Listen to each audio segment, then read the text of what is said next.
आपका बेबी पायालू है, यानी उसके पैर नीचे की तरफ है हेड के बजाय। आपके बेबी की पोजीशन आड़ी है।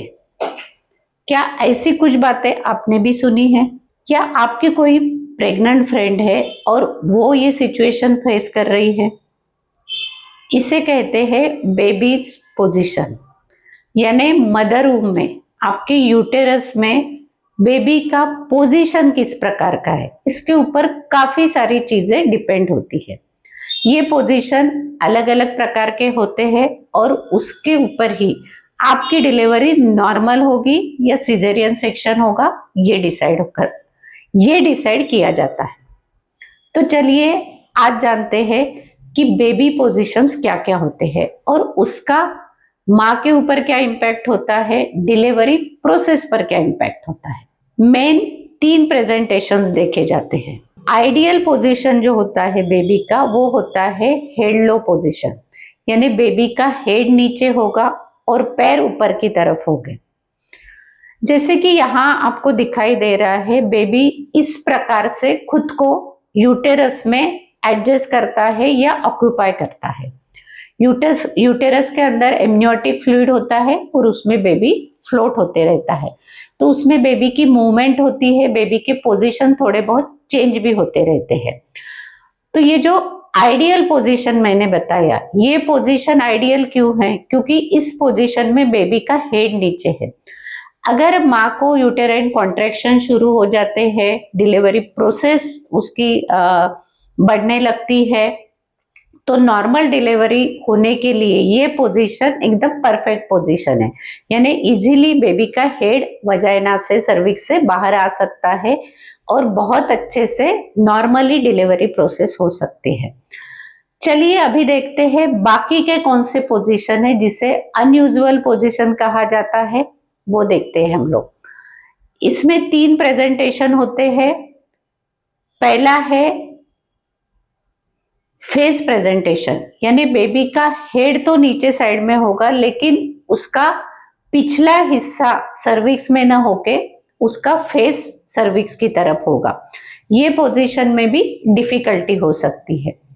दूसरा पोजीशन है ब्रिज प्रेजेंटेशन, यानी कि बेबी के पैर नीचे की तरफ होंगे और बेबी का सर जो है वो सर ऊपर की तरफ होगा।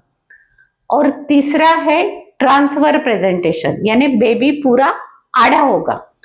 यानी अभी ये अनयूजुअल पोजीशन आने के पीछे क्या क्या रीजन है? इसके पीछे काफी सारे रीजन है, लेकिन कुछ रीजंस अभी तक पता चल पाए हैं कि ये चीजों की वजह से अनयूजुअल पोजीशंस या प्रेजेंटेशन दिखाई देते हैं। जैसे कि प्रेगनेंसी में अगर आप एक्सेसिव फिजिकल एक्टिविटी कर रहे हो या अनयूजुअल फिजिकल एक्टिविटी कर रहे हो, हेवी वेट लिफ्टिंग कर रहे हो, एक्सेसिव रनिंग कर रहे हो, वॉकिंग कर रहे हो, या बहुत ज्यादा आप गलत तरीके से फिजिकल एक्सरसाइजेस कर रहे हो, गलत तरीके से आपका बैठना है, ये सब चीजों का इम्पैक्ट हो सकता है। दूसरा, अगर आप एक्सेसिव ट्रैवलिंग कर रहे हो, बहुत ज्यादा खराब रास्तों पर ट्रैवलिंग कर रहे हो, तो इसकी इन सब वजह से आपके अनयूजुअल प्रेजेंटेशंस आ सकते हैं बेबी के। अभी जो हमने रीजंस देखे हैं कि कौन से रीजंस की वजह से बेबी के अनयूजुअल पोजीशन आ सकते हैं, उसके साथ साथ में ही कुछ फैक्टर्स ऐसे हैं जो बेबी के पोजीशन पे इम्पैक्ट करते हैं। उसमें सबसे पहला फैक्टर है बेबी की साइज और मदर के पेल्विस की साइज। दूसरा फैक्टर है एमनियोटिक फ्लूइड की मात्रा, और तीसरा फैक्टर है कि यूटेरस का शेप और साइज। ये 3 फैक्टर्स भी बेबी की पोजीशन पे इम्पैक्ट करने वाले हैं।